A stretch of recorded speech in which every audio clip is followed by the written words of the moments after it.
नमस्कार, आप देख रहे हैं नफ्सुल लाइव आवाज़। आपके प्रिय दर्शकों बता देते हैं एक मामला है, क्या मामला है, खुलासा है, क्या खुलासा है। ये आप शख्स देख रहे हैं, एक स्टूडेंट है गुरजमेश्वर यूनिवर्सिटी का, साथ में एक और भी स्टूडेंट है। तो सारी बात मैं करता हूँ जी। ऐसे एक अग्रेसिव मोड में आप खड़े हैं, अग्रेसिव मूड में खड़े हैं, बता दो जी क्या है खुलासा। सबसे बड़ा खुलासा ये है कि हम रिसर्च स्कॉलर हैं और हम अब मतलब इतना काम कर रहे हैं रिसर्च का, और उसके लिए जैसे हमारा सबसे जो बेसिक हम जैसे नैनो पार्टिकल वगैरह बनाते हैं तो उसके कुछ एनालिसिस होती है, जैसे FTIR हो गया, XRD इंस्ट्रूमेंट। इनकी फ़ीस यहाँ पे पहले फ्री थी, लेकिन अब इन्होंने फ़ीस 250 रुपये सैंपल कर दी है, 150 रुपये भी कर दी है। तो वो फ़ीस इतनी ज़्यादा, जैसे 100 सैंपल हो जाता है बंदे के ये, लेकिन वो तो ये है कि हमारा बंद को बन जाता है कोई केमिकल, तो बाद में तो हम करा भी लेते हैं कि हाँ ये बन चुका है, लेकिन वो तो प्राइमरी कंडीशन है। जो बेसिक इंस्ट्रूमेंट है उनके पैसे लिए जा रहे हैं। हमने पहले डायरेक्टर सर से बात भी की थी, मीटिंग भी हुई थी सभी चेयरपर्सन थे जो डिपार्टमेंट के, उन्होंने हमारा सहयोग भी किया। उन्होंने एक मीटिंग बिठाई जिसमें VC सर ने मना कर दिया कि हम इसको कम नहीं करेंगे। और सबसे बड़ी बात है, जो सैम इंस्ट्रूमेंट है उसकी फ़ीस 900 रुपये पर सैंपल है। अगर 900 फीस होती थी, कोई फीस होती थी। XRD था जो फिजिक्स इंस्ट्रूमेंट था, फ्री था बिल्कुल फिजिक्स में। जैसे FTIR था, 1 साल से आ रहा था यहाँ पे, वो बिल्कुल फ्री था, लेकिन अभी इन्होंने चार्जेज लगाए हैं।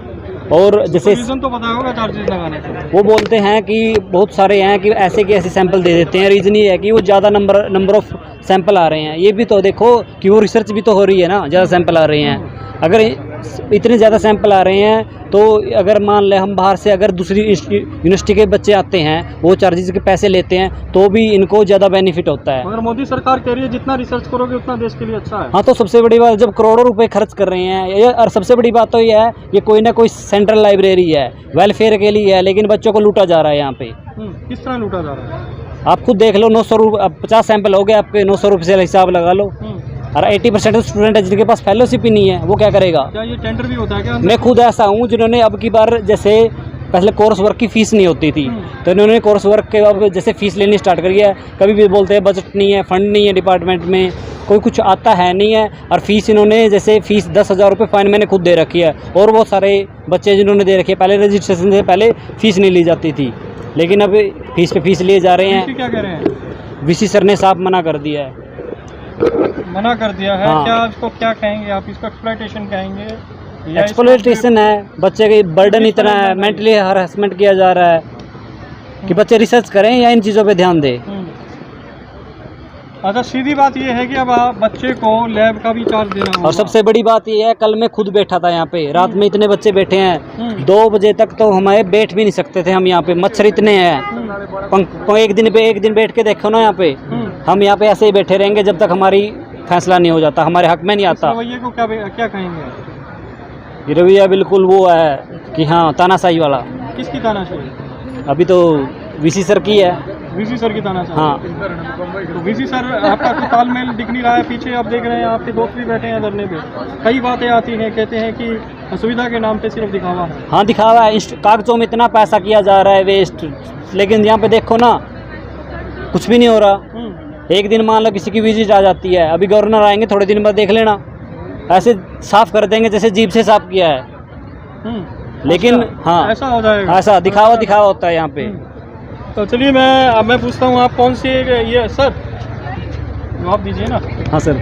कहाँ से हैं, कौन से सब्जेक्ट के हैं? PhD स्कॉलर हैं या मास्टर? मैं रिसर्च स्कॉलर हूँ, इन्वायरमेंटल साइंस डिपार्टमेंट। और सबसे बड़ी बात तो है कि इन्वायरमेंट कोई वो नहीं दे रहे हैं, इन्वायरमेंट बचाने के नाम पे करोड़ रुपए लिए जा रहे हैं। लेकिन अभी तो सबसे बड़ी बात है, करोड़ रुपए खर्च करते हैं हम, ठीक है, PhD कर लेते हैं, सीट भी नहीं निकल रही हमारी। तो अब आप डॉक्टर बनने वाले हैं? PhD बाद डॉक्टर बनने? हाँ, डॉक्टर बनने के बाद शायद मैं एक बेरोजगार हो जाऊंगा, मुझे ऐसा लग रहा है। तो कोई नारा एजेंडा भी सेटल करा है क्या आपने? हाँ, हम लड़ेंगे, DHE के धरने पे भी जाएंगे अभी थोड़े दिन बाद, क्योंकि वहाँ भी पोस्ट नहीं निकल रही है, जबकि कोर्सेज सभी चल रहे हैं। इन्वायरमेंटल साइंस, M.Tech की फीस इतनी ज़्यादा है, PhD में भी इतनी, इस यूनिवर्सिटी की फीस सबसे ज़्यादा है हरियाणा में। सोई हुई मैनेजमेंट को कैसे जगाएंगे? क्या डमरू बजाएंगे, क्या अलार्म बजाएंगे?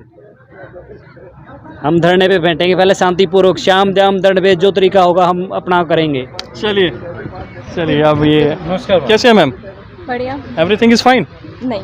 अरे क्या बात है, फाइन नहीं है तो चलिए क्या गड़बड़ है बताइए। पहले तो हमारे हॉस्टल की सबसे बड़ी दिक्कत है कि वहाँ पे पानी ही नहीं होता है। पानी की शिकायत करने जाओ, नाइट अटेंडेंट को बोलो तो वो सीधा बोलती है कि मेरी उस बंदी से बनती नहीं है, जिसको बोलना है तो आप खुद ही फ़ोन करके बोल दो। हम किस किस को बोलेंगे और किस किस चीज़ के लिए बोलेंगे और कितनी बार हम बोल सकते हैं। रोज़ का है, कभी किसी हॉस्टल में पानी नहीं आ रहा, कभी किसी हॉस्टल में पानी नहीं आ रहा। अब क्या हम पानी के पीछे ही घूमते रहेंगे? हमें पढ़ना भी होता है, हमारे पास बहुत सारे काम होते हैं।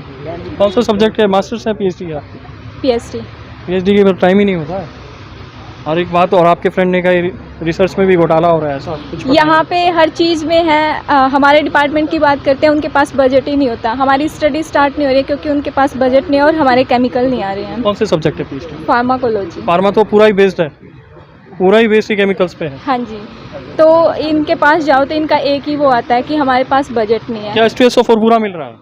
कैसे? H2SO4 सल्फ्यूरिक एसिड पूरा मिल रहा है? कुछ नहीं मिलता है कुछ भी यहाँ नहीं मिल पे। रहा? नहीं, इनका एक ही होता है कि हमारे पास बजट नहीं है। और मेन ये भी कहते हैं कि पीएचडी वालों के लिए फार्मा डिपार्टमेंट में बजट नहीं है, ये मास्टर्स वालों के लिए आता है। जब पीएचडी वालों के लिए बजट नहीं है तो आप क्यों यहाँ पे पीएचडी करवा रहे हो? सीधा सीधा आप क्या अपील करेंगे? जैसे आपके फ्रेंड ने बताया कि रिसर्च पे भी पैसा देना होता है, जैसे पहले नहीं था। हर चीज़ और के लिए पीएचडी देना की तो पड़ता है हमें। मैं कहूँगा सेकंड भी बहुत कीमती होता है। जी, तो अभी मैनेजमेंट क्या मिसमैनेज दिख रहा है, क्या है? यहाँ पे किसी से बात करो तो वो कुछ कहता ही नहीं है। हम अपने जो चेयरपर्सन है उसके पास जाते हैं तो उसका एक ही मतलब आंसर आता है कि हमारे पास बजट नहीं है, हम कुछ नहीं कर सकते।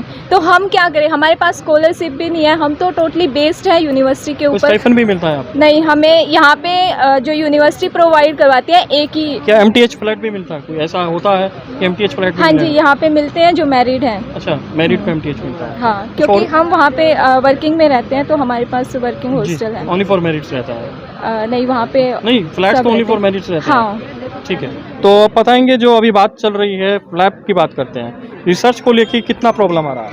रिसर्च को लेके हमें बहुत दिक्कतें आ रही है यहाँ पे, क्योंकि हमारे पिछले 1 साल से हम केमिकल्स की वेट कर रहे हैं जो कि है नहीं है। अभी बजट आया था, आने से पहले वो ख़त्म भी हो चुका है। VC साहब क्या कह रहे हैं? VC कुछ नहीं कहते यहाँ पे, एक ही चीज़ कहते हैं, आगे बजट आएगा तब भेज देना। हम क्या तब तक वेट तो आपकी PhD भी हो जाएगी, हो जाएगी, लटक जाएगी। 3rd ईयर चल रहा है हमारा और अभी तक कुछ नहीं हुआ है, तो वो लटक ही रही है। वो कितने साल तक लटकी रहेगी ये हमें भी नहीं पता है। तब तक तो जॉब निकल जाएगी। पता नहीं क्या क्या निकलेगा। और यहाँ पे मेन दिक्कत ये देखो ना कि हर जो यूनिवर्सिटी है वहाँ पे स्कॉलरशिप की जो यूनिवर्सिटी प्रोवाइड करवाते हैं URS, तो उसकी सीटें हैं कम से कम भी 6 से 7 या 10 तक भी है और यहाँ पे सिर्फ एक ही है। चलिए, तो काफी इनको बातें बढ़ा आपने देनी बताई। चाहिए। अब सिर्फ ये बताइए, अब रास्ता क्या निकाला है? अभी तो सिर्फ बैठे बैठेंगे हैं। या कुछ और भी? नहीं, हम अपनी प्रॉब्लम्स का शांतिपूर्वक धरना करेंगे। सॉल्यूशन करवा के ही जाएंगे यहाँ से। चलिए ऑल दी बेस्ट। एक बार नाम और बता दीजिए आपका, क्लास PhD कहाँ से है, ताकि जो दर्शक देख रहे हैं उनको पता लगे बेरोजगारी कितनी बढ़ जाएगी, बता दीजिए। PhD department, I am from PhD in pharmacology, myself Pinky. चलिए, थैंक यू सो मच। तो देखा आपने, ये जो बैठे हैं स्टूडेंट्स PhD स्कॉलर्स हैं, अगर आज इनका आलम ये है तो आप देख सकते हैं भविष्य कहाँ जाएगा। तो इस वीडियो को शेयर करना ना भूले, ऐसे ही दिखाते रहेंगे अपडेट। जय हिंद, जय भारत, धन्यवाद।